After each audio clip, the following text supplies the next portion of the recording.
काफी खतरा था और पुराने मशीनों के जिनके मॉडल मार कर नहीं रहे, एनसीआर में 10 साल पुराना साधन ना चले, समझो मेरी हिंदी में भाषा है।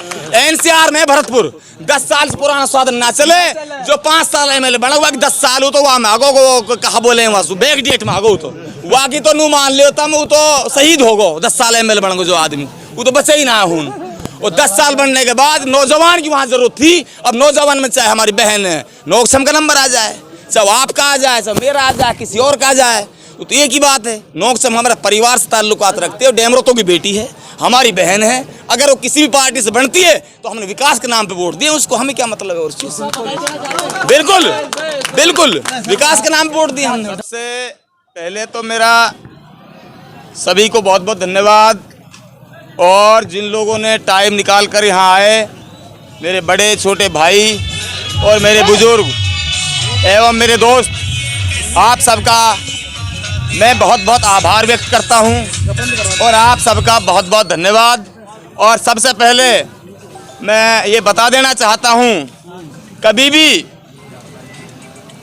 हमारे जो पूर्व क्रांतिकारी जिन्होंने देश की आज़ादी दिलाई थी, उन लोगों ने बढ़ चढ़ कर कदम खुदों ने सामने रखा था, ना कि उन्होंने किसी दूसरे को उपदेश दिया था। उपदेश देने वाले और खुद को सुरक्षित रखने वाले कभी बदलाव नहीं कर सकते और कभी क्रांति नहीं ला सकते। वही लोग न्यायिक प्रणाली की तरफ चल सकते हैं जो खुद अपने खून और पसीने से और अपनी ताकत से अपने कदम को आगे रखने का प्रयास करते हैं। जिस तरह से भगत सिंह जी ने हंसते हंसते फांसी के फंदे पर चढ़ना स्वीकार किया था, लेकिन देश के लिए बंधक बनना और अंग्रेजों की गुलामी करना स्वीकार नहीं किया था। उसी तरह पर हम भी, हमारी जितनी क्षमता है, चाहे मेवात लेवल पे हो, चाहे विधानसभा लेवल पे हो, बदलाव जरूर हुआ है। जो राजाशाही राज करते आए लोग थे, वो राजाशाही राज उनका नहीं रहना चाहिए। ये सबका हक है, आपका सबका अधिकार है, आपका सबका नंबर आना चाहिए। आप में जितने भी लोग यहाँ खड़े हो, सब आदमी से मैं निवेदन करता हूँ, नौजवानों से, आप मुझसे भी बढ़ चढ़ कर इसमें कुर्बानियां दें। और एक गलती सबसे बड़ी ये होती है, आपके बीच से आपका बंदा जब भी थाने में और तहसील में बंद होता है, तो आप लोगों के लिए आगे बढ़ने के लिए कोई आदेश निर्देश और आगे चलने वाला नहीं मिलता है। इसलिए आप शांति से रहते हो और पुलिस वालों को और अधिकारियों को ये पिले मिल जाती है कि इस नेता के पीछे कोई नहीं है, जैसा बड़ इस नेता से साधा जाए उस तरीके से साध लो। ये मौका आप लोगों को नहीं देना है। पुलिस प्रशासन और ये कर्मचारी और अधिकारी ये हमारी रक्षा के लिए और हमारी हिफाजत के लिए और हमारी सेवा के लिए हैं, ना कि ये हमारे ऊपर हमारे अधिकारों को छीनने के लिए नहीं है। अताउल्लाह जी, आपको डीग जेल से दौसा शिफ्ट किया गया, क्या वजह? ऐसा है, मैं डीग रहा था, तो डीग में जब से मैं डीग जेल में गया था तो सारे बंदियों को इतनी परेशानी का सामना देखना पड़ा। मुझ जैसे मैं गया तो 10 दिन से ज़्यादा वहाँ सरकारी एसटीडी नियम अनुसार 5 मिनट बात करने को मिलती हैं, वो 10 दिन के बाद वो भी बंद कर दी गई थी। दिन पड़ते दिन शिकंजा टाइट होने लग गया था, और जैसे जैसे शिकंजा टाइट होता गया तो मुझसे तो मिलाई भी धीरे धीरे उन लोगों ने बंद करनी शुरू कर दी। जैसे ही कोई सफ़ेद कपड़ा वाला आ जाता था, कोई आदमी ऐसा टैलेंट आता था, तो उससे वो मिलाई भी नहीं होने देते थे। मुझे वो लोग कुछ बताते ही नहीं थे, कोई तेरा मिलने वाला अंदर आया या बाहर आया, कोई बात हुई है, वो मिलने नहीं देते, प्रेशर में ले लेते थे। अब रहा मसला इस चीज़ का, उसके बाद जब एसटीडी बंद हो गई, सारे बंदी परेशान होने लग गए, तो मैंने वहाँ जेलर साहब से कहा कि जेलर साहब, मेरी वजह से आप सब लोगों को तकलीफ मत दो। अगर मेरी एसटीडी में बात करने से कोई प्रॉब्लम आपकी नौकरी को होती है, किसी और चीज़ को होती है, तो आप ऐसा करो, मेरा नंबर डिलीट कर दो, मैं बात नहीं करूँगा। लेकिन मेरे जितने बंदी यहाँ बंद हैं, इनके लिए तकलीफ नहीं होनी चाहिए, इनकी समय समय पर बात होनी चाहिए। फिर मैंने अपने नंबर को डिलीट करवाया और फिर उन लोगों के लिए एसटीडी चालू करवाई, वरना बहाना ले लिया कि साहब एसटीडी पीछे से बंद है। जबकि जिला लेवल की जो जेल थी उसकी भी एसटीडी चालू थी, बाकी और जो राजस्थान के अंदर सारी एसटीडी लगी थी, सारे का एक्सचेंज एक ही रहता है, वो सारी चालू थी। स्पेशल मेरी वजह से उस एसटीडी को 1.5 से 2 महीना तक बंद रखा गया था। इस तरह की अफवाहें थी, जलीस जी आपसे मिलने जेल पहुंचे थे, जलीस जी मिलने गया था, मिलाई डे उस दिन नहीं था। मिलाई डे नहीं होने के कारण वहाँ सूचना पुलिस को दी गई थी और पुलिस को सूचना जाने पर वहाँ 2-3 गाड़ियाँ पुलिस की आ गई थी, भारत न्यूज़ वाले आ गए थे और एनडीटीवी वाले आ गए थे, कई पत्रकार आ गए थे। जलीस को वहाँ से वापस आना पड़ा, वो मेरे से मिल नहीं पाया और ना मेरी उससे कोई बात हो पाई। लगातार वायरल रहा चुनाव के दौरान, जिसमें ये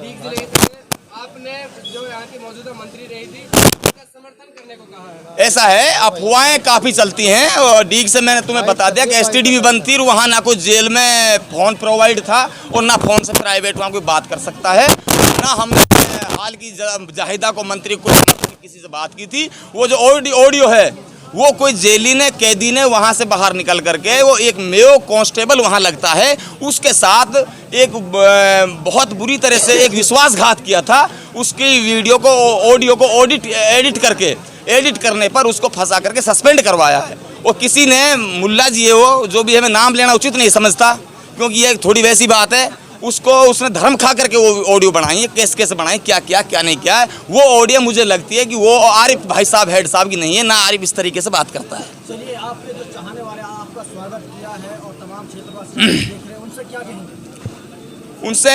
मैं यही कहूँगा कि आप लोग बढ़ चढ़ कर, मैं तो ये कहूँगा कि आप बड़े बड़े ख्वाब देखो, बड़े बड़े सपने देखो, बड़ी बड़ी ऊंचाइयों को छूने की हिम्मत रखो ताकि आप और ऊंचाइयों तक जा सको, आप उन ऊंचाइयों को छू सको, आप बड़े आदमी बन सको। आप शिक्षा और पढ़ाई पर ज्यादा से ज्यादा ध्यान धरो, आप अकेले अताउल्लाह पर ध्यान मत धरो, आप बच्चे पर ध्यान धरो। बच्चे को अताउल्लाह जैसा बनना होगा, तब जाके आप आगे बढ़ोगे, वरना आप यहीं रह जाओगे। यहाँ से फिर मुझे इसको बंद कराओ, डीग जेल से मुझे शालावास जेल में भेजा गया था और वो एक बाड़ाबंदी जो जेल थी वो सजाबंदियों की जेल वो थी, वहाँ सजाबंदी ज़्यादा है। जैसे कि बॉम्बे कांड हुआ था 93 का दंगा, उसमें काफ़ी लोग मारे गए थे, उनका भी मास्टरमाइंड डॉक्टर बम वगैरह बड़े बड़े मगरमच्छ बड़े बड़े अजदहा उसमें थे और वहाँ मुझे डाला गया था। लेकिन मैं क्या है कि जितने अजदहाओं में जाता हूँ, बड़ी जगह जाता हूँ, उतना ही मेरा दिल समंदर होता जाता है।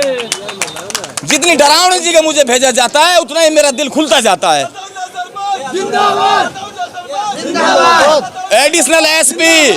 एडिशनल एसपी थाने पे आता है मेरी गिरफ्तारी होने के बाद, वो पता नहीं सत्ता के चाटुकारों के पता नहीं क्या पट्टी पढ़ा करके वो आता है और किस तरीके से बात करने का प्रयोग करता है।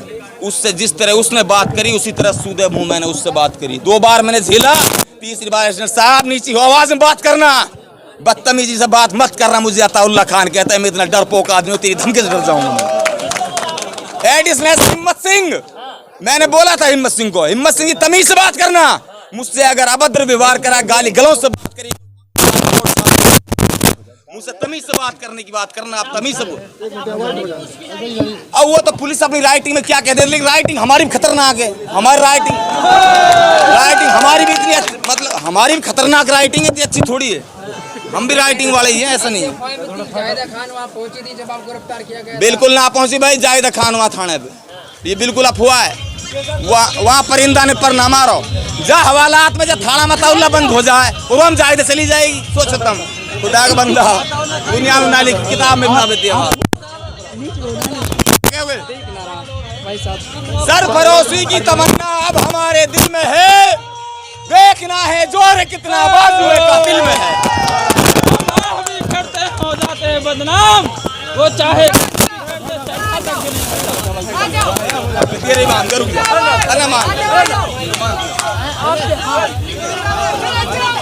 जेल से बाहर आने के बाद अताउल्लाह खान का घाटा घाट पर भारी लोगों ने जोरदार स्वागत किया, जिसमें डीजे माला और पगड़ी बांधकर अताउल्लाह खान का स्वागत किया गया। आपको बता दें कि धीमरी के सरपंच अताउल्लाह खान डीग जेल में बंद थे, जिसकी रात बेल होने के बाद घर आने पर भारी तादाद में लोगों ने घाटा कट पर अताउल्लाह खान का स्वागत किया। अताउल्लाह खान ने नौक्षम चौधरी के बारे में बात की कि वो हमारे पाल की बेटी है और अताउल्लाह खान ने लोगों को आश्वासन दिया कि मैं आपसे कंधे से कंधा मिलाकर खड़ा रहूँगा, जहां आपका पसीना बहेगा वहां हम खून बहाने का काम करेंगे। अताउल्लाह खान ने लोगों को अपनी जेल की पूरी स्टोरी बताई। आप देख रहे हैं मेवात न्यूज़ नेटवर्क, चैनल पर नए हो तो चैनल को सब्सक्राइब ज़रूर कर लें।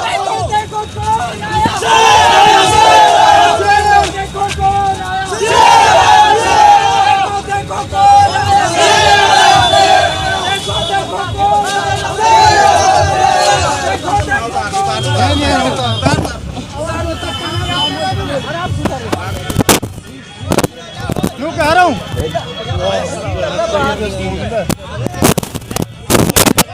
भाई हटियो रे